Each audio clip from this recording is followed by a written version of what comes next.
Hey everybody, what's up y'all? Welcome back to my channel. Tammy Talks here. Let's talk Married at First Sight Season 15, Episode 5, San Diego. Everything will be okay.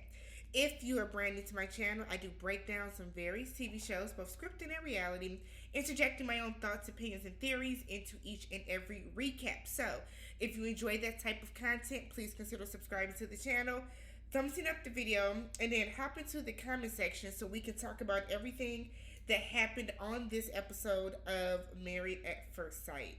Kristen and Mitch, they go paddleboarding together. Kristen's not good at it. I feel like we always get them doing like these water sports, and somebody is always not athletic, to say the least. But they do the paddleboarding, and it seems like they're having a decent enough time doing it. When they get off, they're kind of hanging out on the beach, and Kristen said that one of her non-negotiables was somebody being passionate, and Mitch was like, so that mean they had to be? You don't know what a non-negotiable is, Mitch? Was somebody being passionate. She likes the fact that he's super passionate about the environment, and while she feels that she does her part, and she doesn't have a lot of plastic waste. Mitch will hate me because I stay with a plastic bottle. She likes the fact that he's able to kind of call her out on that and redirect her in a way that she's more conscious about saving the earth and saving the planet. Okay? So he then says that he likes that she laughs at his jokes. And he said that even sex is funny, and then he like falls over laughing. And she was looking at him like, we know that Mitch has said that he is nervous about having sex because he's been celibate, not by choice, for the past year and a half. So he has not had sex in a very long time. So he's nervous about performing. On top of the fact that Mitch does not find her attractive. So instead of him just like at least playing it cool and just like being her friend and trying to honestly get to know her as a person, he's being an ass about it to the point where he's not even complimenting her. He's not even telling her, oh, you look nice tonight. Oh, that's a pretty dress. Or, whoa, this was super fun. We see all these instances where like she'll throw him some type of compliment and he can't say anything nice back to her. You like that she laughs at your jokes? Are you a comedian? Captain Planet? I thought you were an environmentalist. So you want her to... Mitch is gonna drive me crazy. I can feel it because I feel wholeheartedly about these people that come onto the show that are not truly open-minded. You came onto the show because you said yourself out of your own mouth, out of them two thin little pink things that you call lips, that you knew that this would be your only chance at getting married. Yet, you're not even open and trying to be cordial to your wife. You don't have to think she's attractive. We go through this every season too, where somebody is just, you typically the man, it's just, aside from Melissa, I know y'all gonna say her, really good person from last season, but aside from Melissa, it seems like it's always one of the grooms that is just not attracted to their wife. And that's fine because everybody ain't for everybody, right? But we have this situation where you feel like you're just such a prize that you can't even bother to be nice to this person. It takes nothing to tell her, oh, I like your dress, that's pretty. Oh, you have a dope personality. You have this, that, and the other. To where she at least can feel like you somewhat tolerate her. So Mitch goes and calls his brother. Said that everything with Kristen matches up on paper. On paper, she's great. But he's not attracted to her. And that's perfectly fine. That's perfectly fine again. But he then goes on to say he doesn't want to fake like he does like her. You don't have to fake it. But there's also a way to handle this with tact and grace that I feel like Married at First Sight is not letting these people know that you cannot be attracted to this person and it's fine. You cannot be attracted to this person, and that's perfectly fine, but we still need you to act like you got some sense when it comes to dealing with these people, because these are people. These are people. So his brother tells him, you didn't vow to be physically attracted to her right away, but sometimes it does just take time. Don't do anything to make her feel bad. Mitch agrees. He does not want to make her feel terrible, but feels like he does need to tell her. Do you? Do you need to tell her? Do you need to go right now and tell this woman that I don't think you're attractive on the second day of your honeymoon? Is that absolutely necessary to do? So then he gets off the phone with his brother and he starts crying. I said, I'll be damned. What are you crying for? See, Mitch is a narcissist. And the reason that Mitch wanted to go and tell Kristen that he didn't find her attractive is because it would make him feel better, because then he could say, well, I told her that I don't feel like, I'm not attracted to her. So however she chooses to move after this is not my fault. No, absolutely not. Be an adult about this. And Married at First Sight, maybe the show doesn't need to happen if y'all can't find people that are truly open to coming onto this show and looking past what they typically date. Because I don't even feel like it's that she's not attractive to him. She's not who he typically dates. He has said, this is not who I typically go after. So because it's not somebody that you typically go after, you don't want to have anything to do with her because your mindset is set on these other heifers that you couldn't keep. It's sad that this is what keeps happening on this show. So they're at dinner. Kristen said that she wants a hand graze, a kiss, or something. Let me know some type of way that he's at least remotely interested in me. She tells Mitch, she said, I'm not going to say I'm sexually frustrated. Not saying that. But she wants to advance more. She wants a kiss. She wants something. He tells her that he doesn't feel that way at this point. Which I also kind of feel like he was very straightforward with you, Kristen. He's not feeling that way. He then tells her that he's not attracted to her yet, but that does not mean that it can't grow and turn into something, in the near future. She says that she doesn't understand. He was very clear. He's not attracted to you. Take that, receive it, do with it what you may. But she says she doesn't understand because she can feel when he looks at her that he's attracted to her. Kristen, sweetheart, you are also the same heifer that dated this man that was living on the couch of his friend's apartment, that was cheating on you, that used your credit card to buy his engagement ring for you, and then left you with the bill. I'm going to say your intuition is off. I'm going to say your sixth sense doesn't work.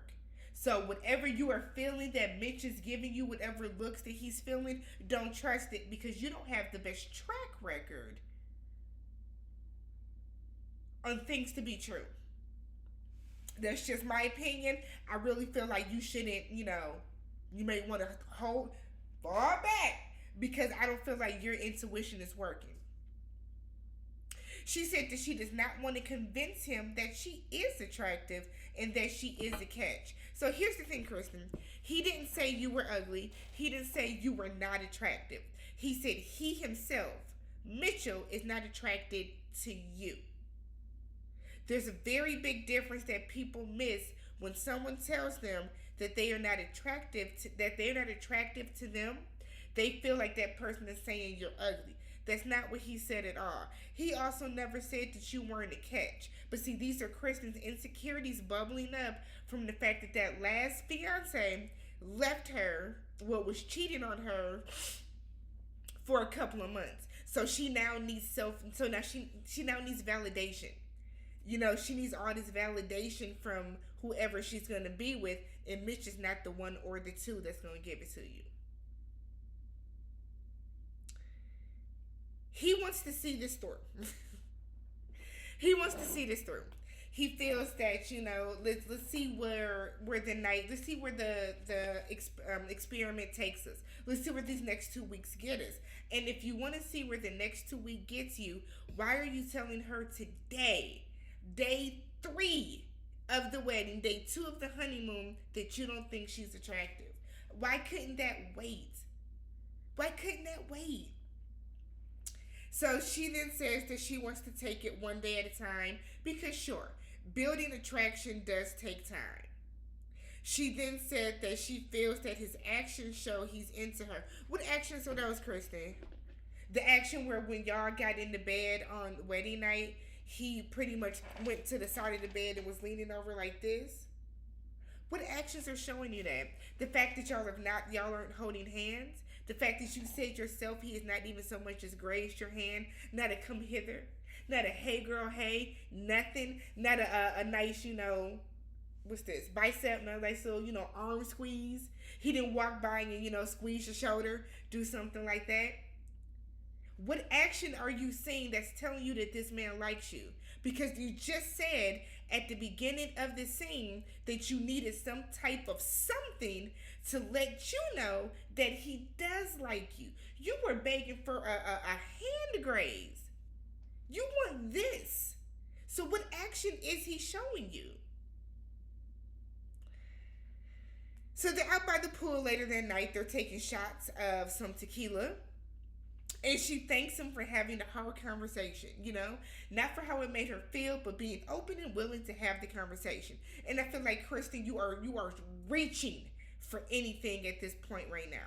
So now Kristen has turned into, okay, well, maybe if I compliment him enough, then maybe it'll get him to compliment me back. Why are you thanking this man for being an adult? I don't thank people for having conversations. Okay, having hard conversations is a part of life. It's a part of being an adult. We are adults. Sometimes you have to have the hard conversations with family members, with co-workers, with significant others, with friends. You have to have these hard conversations and be able to navigate through these conversations. So don't thank him for telling you that he's not attractive to you when you basically had to pull it out of him. He then tells her, he finds it hard to say you're welcome because he doesn't feel like he did anything because you didn't, Mitch. That's why you don't know what to say you're welcome, so you didn't do anything. So he then tells the camera in his confessional he feels remotivated and impressed with how she is handling him not being attracted to her. And that's kind of turning him on. Now he feels rejuvenated and now he's ready to give it another chance. Get the fuck. Go. Bye, Mitch. Bye, Mitch. Because, don't play in our face and don't play in her face. You don't like her and that's that. But don't say that now because of the fact that she is an adult and handled that conversation as an adult, that has impressed you. What is there to be impressed by?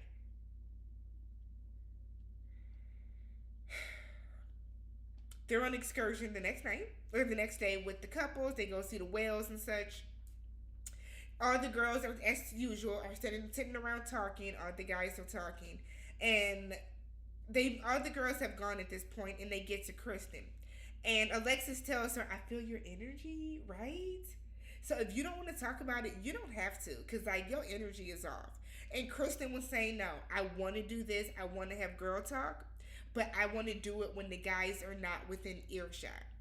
And that's where everybody was like, oh, get into it. Because that means there's going to be some shit, right? That means that the girl talk is going to be juicy. So Kristen says that the next day, she said if they can just wait until tomorrow, she's going to get into it. Because everything, when she lays out what happened from morning, noon, and night, they are going to be completely taken aback. So Stasha in her confessional was like, I want to know what happened. Me too.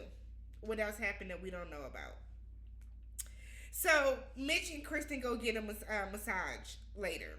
And he keeps saying that, we've not been socially lubricated. It sounds gross. Stop saying it. Stop saying that you were socially lubricated. Start saying that you had some liquor, and because you don't know how to have difficult conversations with people, the liquor loosened you up a bit to where you could have the conversation. Because that's what it was. So apparently, after the pool, when they got back to the room, he made a move and he kissed her. She said that while, you're a good kisser, it did not make sense to her because you had just told her that you were not attracted to her. And I said, that's right, Kristen. Stand up for yourself. Don't let that man do that to you. You cannot tell me at 7 o'clock you're not attracted to me, and at 10 o'clock you trying to fuck me. That's not going to happen. And that's basically what Mitch did. So he said in his confessional while he's like laughing, I'm a guy and I got turned on and I just kind of wanted to show her. No.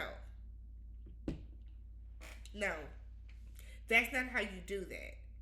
That's not how you do that. Don't tell me that you don't find me attractive when you're sober and then want to fuck me when you're drunk. That's not how that works. So she said that she wants some compliments. Tell me I look good. Tell me I smell nice sometimes. She said because, that's, one, is common courtesy. And two, like, I'm your wife. Do something like that. She then tells him that if they get to decision day and they have not had sex and he has not had an I love you, she will ask for a divorce. And he's just like, understood. Mitch, your one chance at marriage is getting ready to end after these 8 weeks. I just hope you know you are ready and you can accept that you will be a bitter, lonely old man combing the beaches of San Diego, picking up cans, and with your bottle of Dawn, washing the baby ducks. Let me know how you guys felt about tonight's episode. If you have not already, don't forget to subscribe to the channel and thumbs up the video. Catch you guys in the next one.